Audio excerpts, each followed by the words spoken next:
Welcome to Sacrilegious Discourse. I'm husband. And I'm wife. Together, we're reading the Bible for the very first time. We grew up without religion and wanted to know what all the fuss was about. Well, what have we learned so far? That God is a dick, and apparently some people believe in talking donkeys? We're not trying to pass ourselves off as experts. Nope, we're just reading the Bible for the first time and giving our first take reaction. If you'd like to join us in this venture, you might consider starting at episode 1. Otherwise, jump in wherever you like. All right, let's go read the Bible. Yeah, let's get to it. Husband! Wife! Do you remember where we are and what the hell we're doing? We are in Isaiah, and we've just started this book, so apparently there's a lot to go yet. Mm-hmm. Like, a lot Yeah, to go. There's like, how many chapters did I say? 60 it was like 60-some, yeah, I think. Crazy. Yeah, it's a lot. Because we've been spoiled with all these short chapters. Right, yeah. And yesterday, I believe we read Isaiah chapter 3. No, we read chapter 2. 2? Shit. Yeah. Man, I'm trying to skip some here. Apparently, You are. Yeah. So I guess we read chapter 2 yesterday, which means that today we're going to be doing Isaiah chapter 3. All right. Funny how that works. You ready to do this? I sure as fuck am. Let's do it. Okie dokie.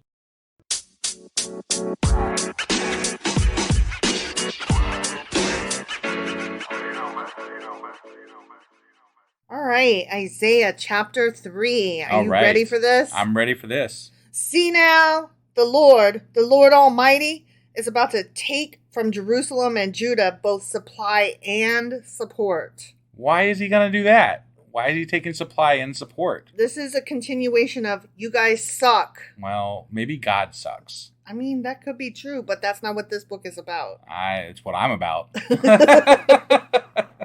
All supplies of food and all supplies of water, the hero and the warrior, the judge and the prophet, the diviner and the elder, the captain of 50 and the man of rank, the counselor, skilled craftsman and clever enchanter. That's a lot of fucking words. Is he taking all that from Israel? Mm-hmm. But isn't Isaiah a prophet? And isn't this whole book about Isaiah? Yes, Isaiah is saying this shit's about to happen. Oh, well, I mean, there's Shit's a lot of going chapters. down. There's a lot of chapters to come, so he doesn't take them right now. Apparently, He's telling them this is Isaiah's prophecies. Okay, He's like, this shit's about to happen. Like, boom is coming. It's gonna come down on us. Okay, all right. I will make mere youths their officials. Children will rule over them. Okay, so he's taking like all the leaders and he's going to leave them leaderless. Just children, apparently. Not like legitimate children, just like... Just the illegitimate children? No, oh my God. You're being rascalian. I'm sorry. Yeah. That's what you're being. Right. Stop being a rascalian. Okay. So, no, I think what that means is that he's going to take all their leadership and leave them rudderless, you know? Like, so that they're kind of floundering with no good leadership. Okay. You know, kind of like our country right now. People will oppress each other, man against man, neighbor against neighbor. The young will rise up against the old, the nobody against the honored. I mean, to be fair, the old suck. Is either Elijah or Elijah. They had the bears attack those kids. So if I was a young one that had somebody having bears attack me, I'd be like, "Fuck you." Yeah, it's true. It's true. I'm just saying. Because they were calling him bald. Yeah. They were like, "Hey, Baldy," and he was like, "That's no reason to stick bears on us, man." I know. He was like, "You called me bald. I will have you torn to shreds." Right. That sounds totally fair. Yeah. A man will seize one of his brothers in his father's house and say, "You have a cloak. You be our leader. Take charge of this heap of ruins." So they're just going to have any old random people, unqualified person put in position of leadership. Okay. But in that day he will cry out, I have no remedy. I have no food or clothing in my house. Do not make me the leader of the people. Is that what he's going to do? Yeah. Just he's like like, that? I don't want to lead this shit. Go. Don't do that to me. Jerusalem staggers. Judah is falling. Their words and deeds are against the Lord, defying his glorious presence. That assumes that he is present. Right. I haven't noticed him being present, but okay. Nope. Okay. The look on their faces testifies against them. They parade their sin like Sodom. They do not hide it. So they're like proud of what they do. They're like, what? That reminds me. There was a guy I got into a conversation with. I shouldn't even call it a conversation. An exchange. An exchange with. Okay. On Twitter, and he accused atheists of having sex in the streets, and I'm like, when's the last time you've seen that actually happen? Because I gotta admit, man, I've never seen that happen, and I'm an atheist. So I've never seen anybody have sex in the streets. I'm sure it does happen, but I don't think it's exclusive to atheists. It's just, it's just a thing. I've never seen I don't know anybody have sex in the streets. Right. I personally have never seen that. Like I said, I'm sure it has happened. But like what gets me is that the theists, the Christians of this country, they really think that atheists are just these like moralless assholes that just don't have any I don't know. They can do no right. They can only do bad things. Apparently, they run around jerking off. Not that having sex in the street is a bad thing, as long as you're doing it in a very vacant street where there's no kids that are going to see it. Oh my God. You can have whatever. Oh my God. But I'm just saying. I had sex on a beach once. There you see. But I bet there weren't any kids around. No, there were not. So as long as it's a kidless street, and it's very abandoned, maybe, then it's okay to have sex in the street. But I just don't see it happen a lot. I don't see it happen either. And I don't think it's okay, quite honestly. I mean, you're saying But sex on a beach is okay, though? No, it probably wasn't okay then either. Oh, okay. All right. But I did it. Right. Woe to them! They have brought disaster upon themselves. Them having those sex Israelites in the streets, stuff, people. Yeah. Right. Tell the righteous it will be well with them, for they will enjoy the fruit of their deeds. But woe to the wicked! Disaster is upon them. They will be paid back for what their hands have done. Youths oppress my people. Women rule over them. Oh my God! Not women. Jesus. Sake. Women. Fucking women. Ugh! I hate it when women are in charge. My people, your guides, lead you astray. They turn you from the path. The Lord takes his place in court. He rises to judge the people. The Lord enters into judgment against the elders and leaders of his people. It is you who have ruined my vineyard. The plunder from the poor is in your houses. What do you mean by crushing my people and grinding the faces of the poor? Declares the Lord Almighty. I do like that they're defending the poor again. I mean, time, right now. Today we feel for the poor. Right. Today we love the poor. But, that being said, not all poor are exceptionally good people. It's just, but it is nice to not, shit on them. So, like, you're not, just because you're poor does not make you a better person than rich people necessarily. Right. That's all I'm saying. People are people, and they generally all suck, poor or rich, if I'm being honest. But it's never good to stomp on the disadvantaged, and poor are definitely disadvantaged. So. Yeah, definitely. Yeah. But I just think it's funny that throughout this book we're like, how do we feel about the poor today? Yeah, because it is back and forth. There's definitely. So I heard there. I need to look into it a little bit more, but I saw a headline about there's like some new prosperity gospel that's like basically straight up shitting on the poor people. So that's fun. That's awesome. Yeah. Well, I mean, at least they're being honest about it now, I guess. Yeah. Well, yeah. All right, we're about to get into it with how much women suck. Oh, okay. You ready for this? I'm ready. I'm very excited. Okay.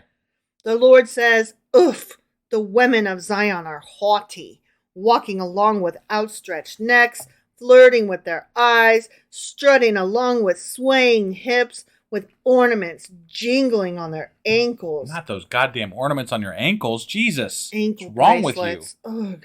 Weren't we just talking about beautiful necks and beautiful eyes in the last book of Song of Solomon? Mm-hmm. And now they're all like... Her necklace was pretty, but these necklaces these are haughty. Too many and ugly. Yeah. Haughty. Yeah. Not like, she ain't no hottie. She right. might be a hottie. Right. But she does not look like a hottie in the eyes of God. She looks haughty. Right. Yes.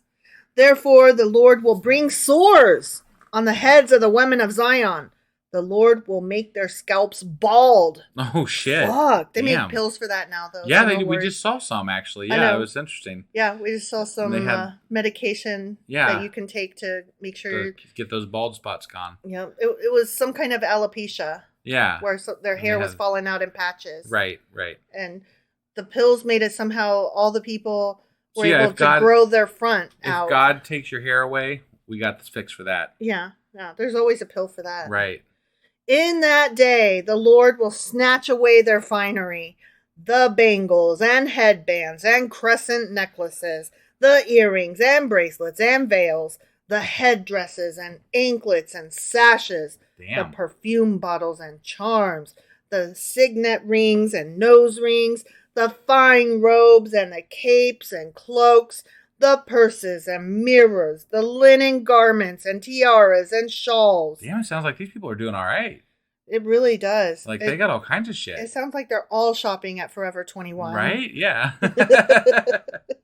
Instead of fragrance, there will be a stench.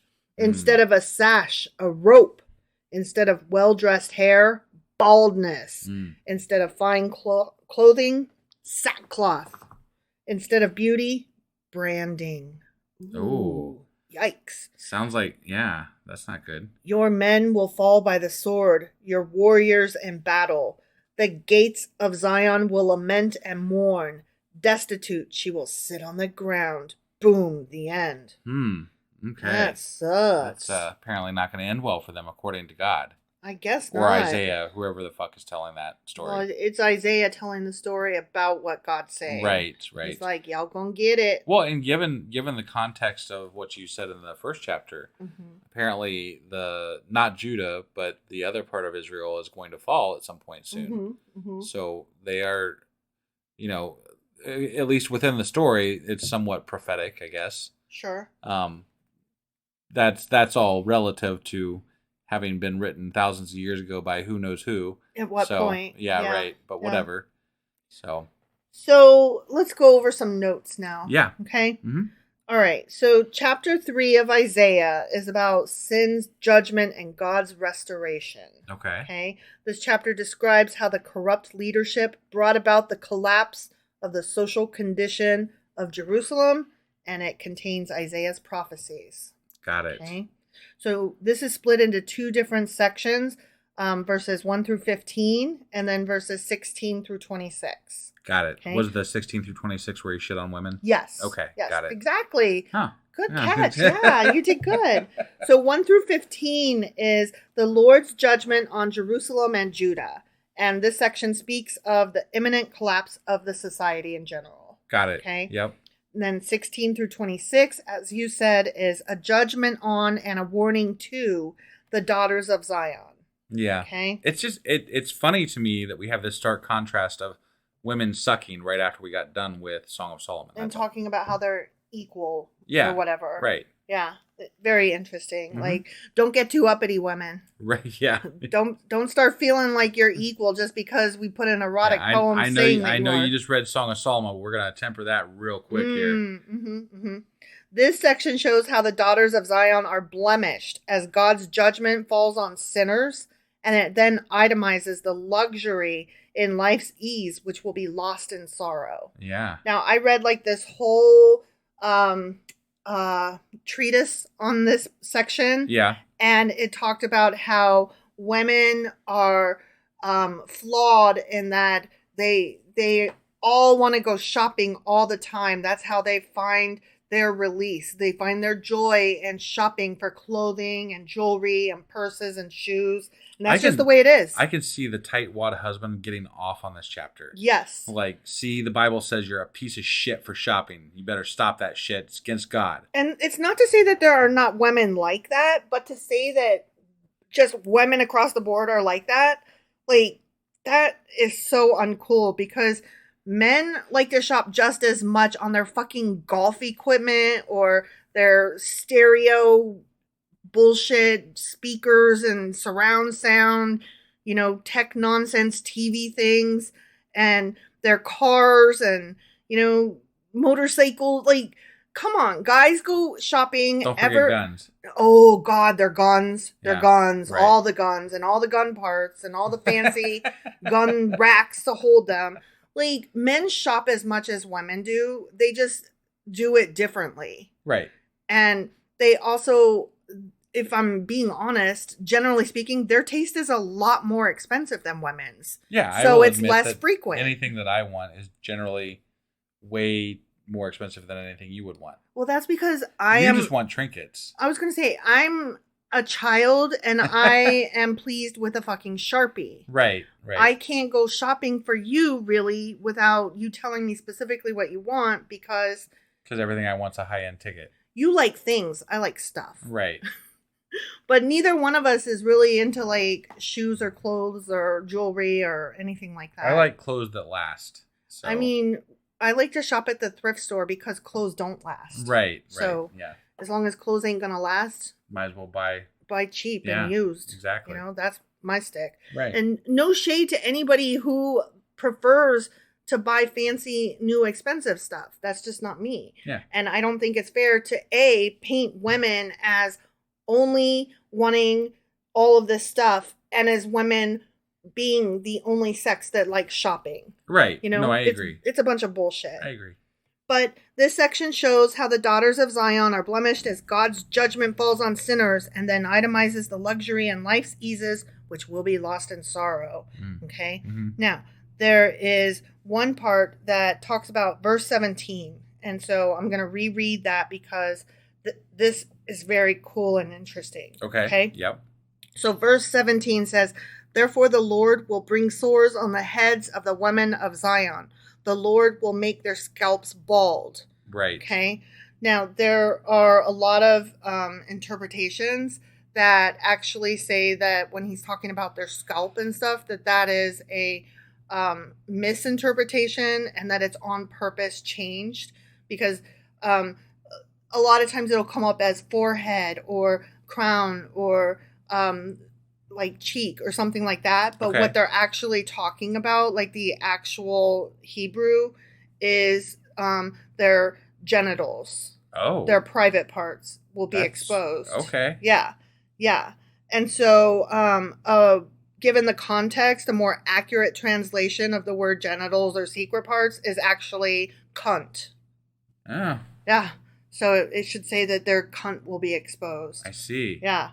Okay. And specifically, the women will not just be made to be ugly, but they will be exposed and laid bare and raped and beat. That's disgusting. Right? I mean, yeah. That's a wow, God. Right? Fuck you. Fuck kind you. Of. Right? Yeah. Yeah. A lot. Yeah. No. Yeah. Not kind of a lot. Yeah.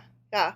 So scholars conclude that this stripping of women's clothes to expose their genitals refers to sexual violence as God's punishment for women's arrogance and pride. How dare you have pride? That is some bullshit. I don't see men getting that kind of treatment for having pride. Yeah. Men are supposed to have pride, right? Yeah, right. Women, you better stop liking yourself a little bit. That's fucked up. Right? Mm-hmm. Yeah. There's a book called The Ethics of Biblical Violence Against Women that came out in 1995, and it was the one that talked about this specifically. I would like to add that to our list of books to check out. Okay. In the future. Yeah. No, definitely. But that concludes my notes on this nasty-ass chapter of this nasty-ass book. All right. Well, that was Isaiah chapter 3. Sure as fuck was. And we will be back tomorrow with Isaiah chapter 4. See you guys then. Bye.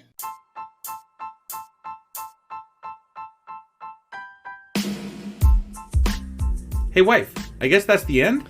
But husband, that's just sad. It doesn't have to be. We are on lots of social media platforms like Twitter. Our handle there is sacrilegious_D. For D's nuts. Oh my God. Stop doing that. Anyway, we're also on Facebook, Instagram, and Pinterest. There's a link to all of our social media sites at our website. Ooh, we have a website? Yeah, it's sacrilegiousdiscourse.com, where you can also find a link to our merch shop.